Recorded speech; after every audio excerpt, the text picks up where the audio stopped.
Rest of the story. Tony walked into the architect's office. He had an appointment. He told the receptionist. The woman glanced up at the young man and then down at her appointment book. Perhaps later, she told Tony, because my employer is busy right now. When Tony turned to leave, a handsome, lively-eyed, broad-backed man strode into the office. The boy seized the opportunity. "I came to see you, sir," he said. "I want to be an architect just like you." The man smiled. He said he hoped the young visitor had higher aspirations than that. Then, with a wave of his hand, he beckoned Tony to follow him. The architect's private office was a clutter of mock-ups and half-completed drawings.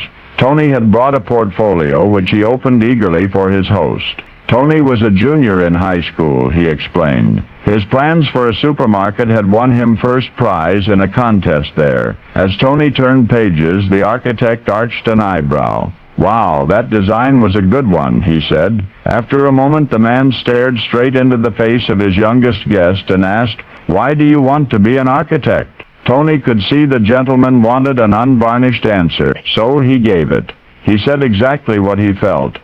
"Human beings live wrong," he said. "We're not meant to live in boxes. It's enough that we're going to spend eternity in a box.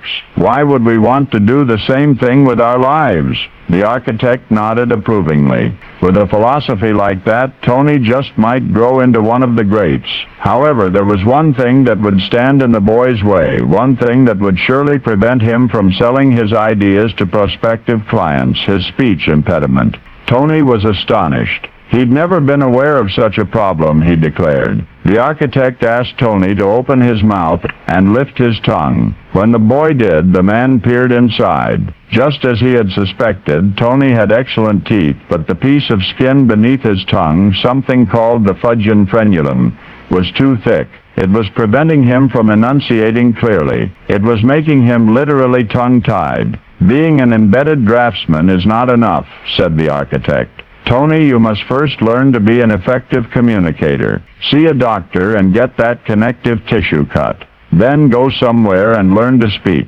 Then come back and become my student."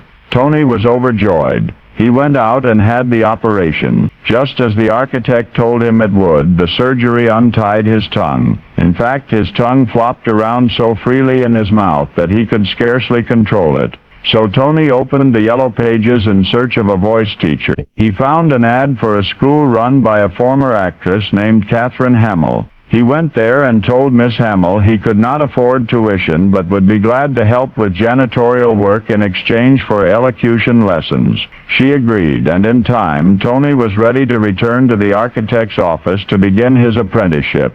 Which he never did. He never did, for after coaching at Miss Hamill's school, Tony simply became too good at speaking to consider a career in anything else. A bright future had awaited him in the office of an architect. The man who untied Tony's tongue, the great Frank Lloyd Wright.